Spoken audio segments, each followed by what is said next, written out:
la mémoire et la justice ne relèvent pas du passé, elles orientent notre avenir. Résolu à faire triompher la vérité, j'ai engagé notre nation dans un plaidoyer de haut niveau pour la reconnaissance internationale du Génocide. Car il est temps de rompre le silence, de lever les tabous et d'affirmer avec gravité et clarté une vérité trop longtemps étouffée en démontrant juridiquement que plusieurs massacres perpétrés répondent aux critères définis par la Convention 1948 sur la prévention et la répression du crime de génocide. En tant que garant de la nation, j'assume pleinement cette responsabilité.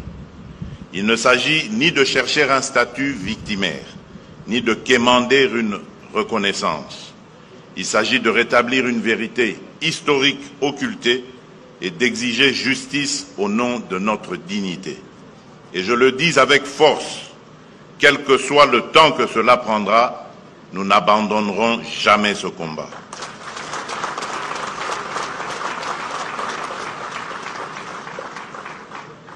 Ce plaidoyer s'inscrit dans une stratégie globale que le gouvernement met en œuvre, articulée autour de deux axes, politiques et diplomatiques. D'un point de vue politique, j'appelle solennellement les deux chambres du Parlement à examiner dans les meilleurs délais l'adoption d'une résolution officielle proclamant au nom de la nation la reconnaissance des génocides commis sur notre sol.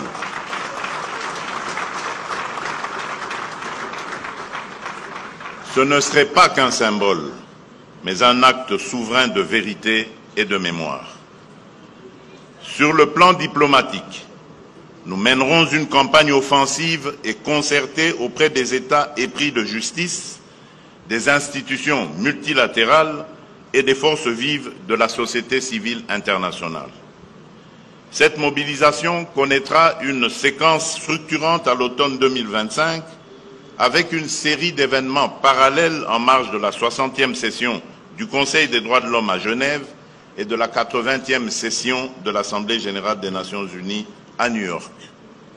J'ai en outre instruit le gouvernement de mener un dialogue diplomatique ciblé avec les représentations étrangères accréditées à Kinshasa afin de les sensibiliser aux enjeux de ce combat et de faire d'elles des relais actifs de notre message auprès de leur capitale.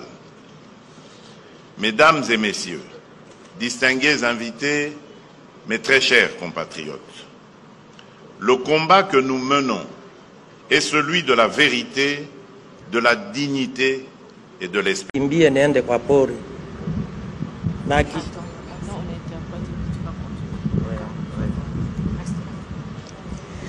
Bonjour, je me nomme Papi, je suis adulte, je viens de l'Ituri, je suis père de famille. Ça a commencé le 31. Ça a commencé du 30 au 31 mai 2021, où j'étais à la maison. La nuit, j'étais avec ma famille et il y a eu 2 coups de balle qui ont commencé. Et je réveillais ma femme pour lui dire « Est-ce que tu écoutes ?» Après, j'ai appelé ma famille pour leur dire que j'écoutais ces coups de balle et ça me rappelait ce que j'avais vécu au Nord Kivu, parce que j'avais vraiment vécu pendant longtemps au Nord Kivu et ça me faisait peur. J'avais envie de fuir. Kisha yake wakati yenyewe nilisema na mke tuondoke, akaitika, nikafungua mlango. Kwa bahati nzuri ilikuta hawajafika sehemu ambapo tulikuwa. Wakati nitoka nje tukakimbia, kisha yetu nyuma yetu nikaangalia, nikaona mtu anasimama na silaha mikononi, akatufatisha masasi, lakini pamoja na Mungu tuliweza kukimbia hadi kuenda na kufichama kwa pori. Nous avons eu la chance de quitter la maison parce que les assaillants n'étaient pas encore proches de nous. Et malheureusement, en essayant de fuir, un nous a suivis et a lancé de balles vers nous, mais par grâce de Dieu, nous avons pu nous en sortir. Na nyuma yake wakati tulifika kwa pori, nikaanza sikia sasa masasi na karibia nyumba, na kisha baadaye miniti 2 nikasikia sauti ya mkubwa yangu akaanza lia kwamba amekufa.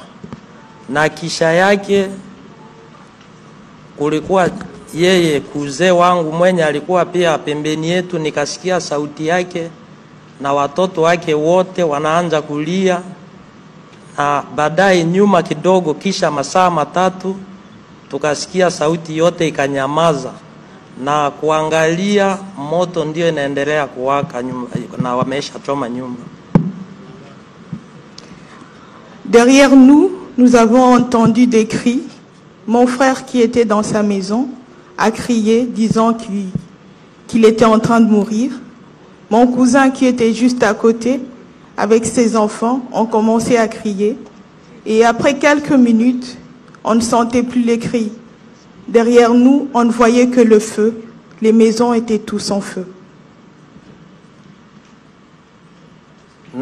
Na kisha baadaye wakati yenye sauti yote ilinyamaza, tukachunga ikafika hadi 5h. Nikasema na mke, mimi naenda kuangalia polepole, kwani nilisikia sauti ya mkubwa yangu, nikasikia sauti ya kuzee yangu. Mimi narudi nyuma kuenda kuangalia kama nini yenye ilipitika. Il y a eu un silence de mort. Personne n'est crié. Mais quand il est arrivé 5h du matin, je me suis dit, je reviens en arrière. Je demandais à ma femme de me permettre de revenir en arrière pour voir, parce que j'avais entendu mes frères crier, mon cousin crier. J'avais envie d'aller voir ce qui s'est passé réellement. Na wakati nilifika kwenye nyumba, nikaona mkubwa wangu tayari wamempiga risasi, wanakatakata. Nikaangalia tena pembeni kwa nyumba ya kuzee yangu, nikakuta yeye pia amekufa na watoto wake 7 wote. Na kuangalia nyumbani nikakuta mke wake pia na mtoto kidogo kifuani amerungula. En revenant en arrière, j'ai vu mon frère qui était déjà mort, découpé en plusieurs morceaux. En regardant de l'autre côté, mon cousin qui était aussi mort, avec sa femme et ses 7 enfants. Et le bébé qu'elle avait avec elle était déjà brûlé. Na wakati ilipofika saa 2, service ya securite ikakuja na ikaautorize bazike ile maiti yote. Do balichimba shimu, wakaweka watu 17 kwa shimu moja, na ile ilipitika tangu 8h mpaka 13h. Na kisha yake tuliamua kutoka ile mwingine na kukimbia hadi Aveba. Après quelques heures, les services de sécurité sont arrivés et ont demandé à ce qu'on puisse enterrer ces corps. 17 corps ont été enterrés dans une fosse commune, tous ensemble. Et c'était parti de 7h à 13h qu'on les a tous enterrés. Et après, on a été obligé de partir de cette zone-là. Na Aveba tulifanya miaka 3. Kisha kufanya miaka 3 Aveba, tulideside kurudia tena kwa mugini kwenda ishi, kwani maisha ilikuwa nguvu kwenye ukimbizi. Tulirudia tena nyumbani na kuendelesha maisha. Aveba, où nous sommes partis, nous sommes arrivés, mais la vie était tellement difficile que nous n'avons pas pu nous en sortir. Nous avons été obligés de revenir dans notre village parce que c'était dur pour nous de vivre là-bas. Nous étions obligés de nous battre et de nous reconstruire encore une fois. Na wakati tuliporudi, hatukujenga tena nyumba ya kukaa sehemu ambapo ile maneno yote yalipitika. Tulijenga nyumba kidogo pembeni, kwani deja tunaishi maisha ya woga. Kwanza mimi mwenyewe binafsi naishi maisha ya woga. Hata kwa sasa nikiona nyama yenye wanachuna, roho yangu nachafuka. Nikiona mtu asira anapita pembeni yangu, yote inanileta woga.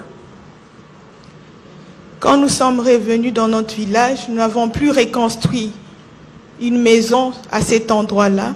Nous avons essayé de construire une petite maison jusqu'à quelques mètres de là, parce que nous vivons dans la peur.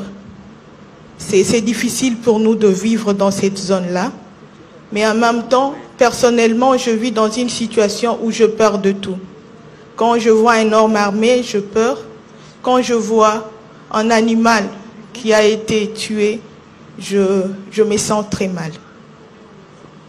Na kwa sasa tuna remercier sana Fonarev kwa yote yenye alifanya kupitia indemnisation. Pour maintenant, nous remercions le Fonarev pour cette indemnisation que nous avons pu recevoir. Asante sana kwa kunisikiliza. Je vous remercie. Merci. Qui vit encore dans la partie est. Merci infiniment pour ce témoignage extrêmement... La mémoire et la justice ne relèvent pas du passé, elles orientent notre avenir. Résolu à faire triompher la vérité, j'ai engagé notre nation dans un plaidoyer de haut niveau pour la reconnaissance internationale du Génocide. Car il est temps de rompre le silence, de lever les tabous et d'affirmer avec gravité et clarté une vérité trop longtemps étouffée en démontrant juridiquement que plusieurs massacres perpétrés répondent aux critères définis par la Convention 1948 sur la prévention et la répression du crime de génocide. En tant que garant de la nation, j'assume pleinement cette responsabilité.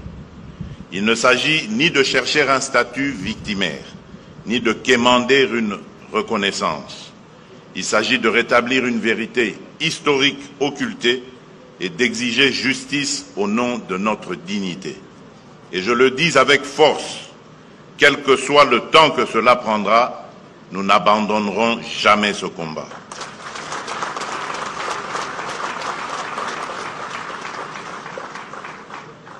Ce plaidoyer s'inscrit dans une stratégie globale que le gouvernement met en œuvre, articulée autour de deux axes, politiques et diplomatiques. D'un point de vue politique, j'appelle solennellement les deux chambres du Parlement à examiner dans les meilleurs délais l'adoption d'une résolution officielle proclamant au nom de la nation la reconnaissance des génocides commis sur notre sol.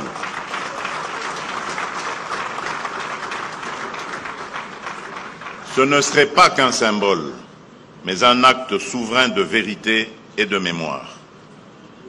Sur le plan diplomatique, nous mènerons une campagne offensive et concertée auprès des États épris de justice, des institutions multilatérales et des forces vives de la société civile internationale.